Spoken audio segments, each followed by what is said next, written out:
This is The Gist, the essential podcast for the discerning listener.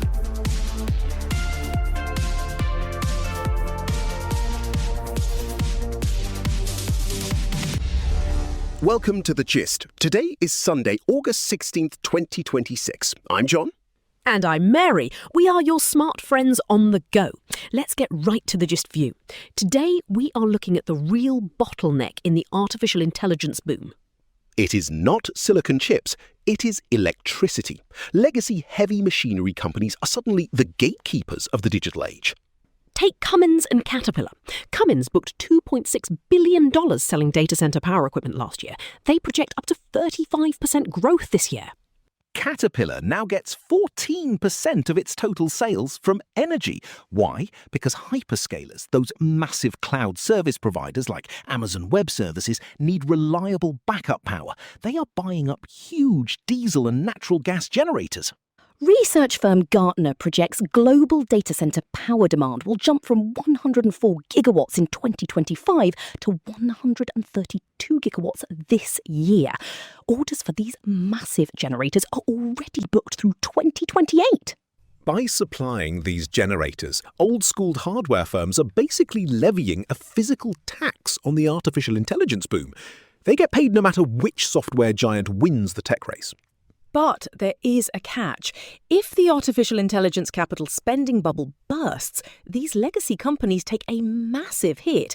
Plus, burning all that diesel pushes tech giants deeper into opaque carbon offset markets. It is a classic gold rush story. The people making the safest money are the ones selling the shovels, or in this case, the diesel generators. Let's move to the global overview. In the United States, the economy and politics are colliding. A recent Financial Times poll shows most United States voters feel they are worse off under the Trump administration.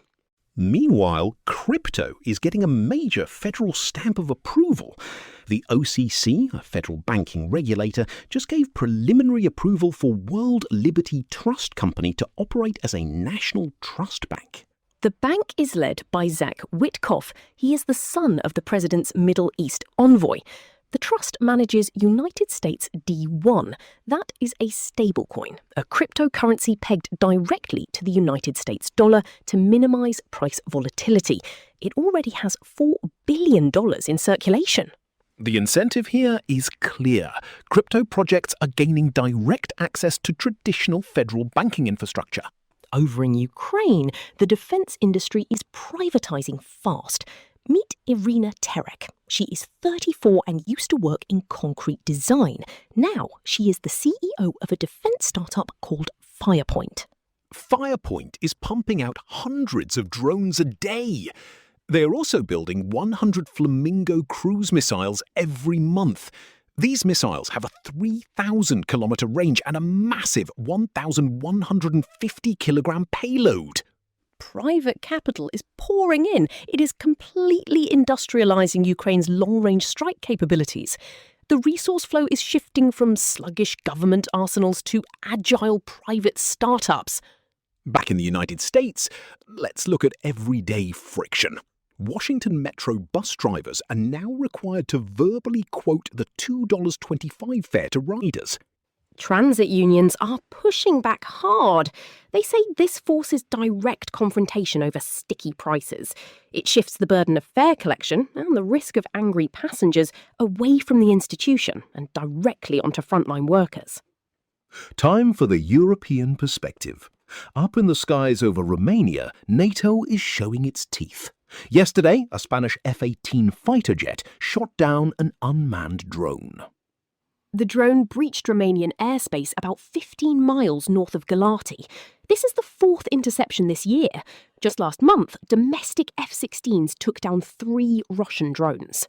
But this time was different. Using a Spanish jet on a NATO air policing mission internationalizes the response. It turns a local border breach into an alliance-wide defense operation. It is a routine safety measure. The drone was likely a stray from the conflict in Ukraine, not a deliberate attack. But delegating the strike to a Spanish pilot sends a clear message. The whole alliance is watching the eastern frontier. Down on the ground, a massive wildfire is tearing through the high fens. That is a protected nature reserve straddling eastern Belgium and western Germany. The scale is unprecedented. It has already scorched 2,700 hectares. That is double Belgium's previous record from 2011. 600 people had to be evacuated.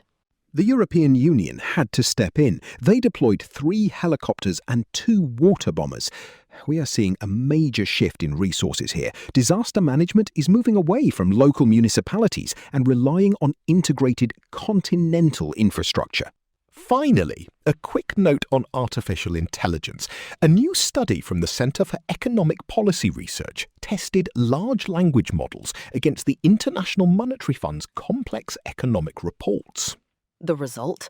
Artificial intelligence is great at processing structured data, but it fails hard on nuanced rating questions. The takeaway is clear. Complex institutional risk assessments still strictly demand human judgment.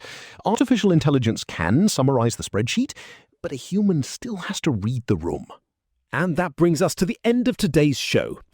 Looking at the global temperature today, we see an era defined by hard physical limits.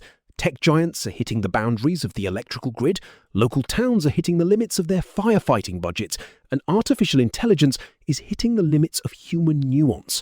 Across the board, institutions are trying to manage this friction by shifting the risk, pushing it onto legacy hardware, federal alliances, or frontline workers. Exactly right. If you found today's episode useful, we'd love for you to get the gist in your inbox every day. Subscribe for free using the link right there in our show notes. Thanks for spending part of your day with us. We'll catch you tomorrow. The Gist, News Digest, and podcast are entirely written and produced by artificial intelligence. The Gist is out 3 times a day, every day, providing you with a liberal perspective on what to expect next. For more information and donations, visit thegist.online. Thank you for listening.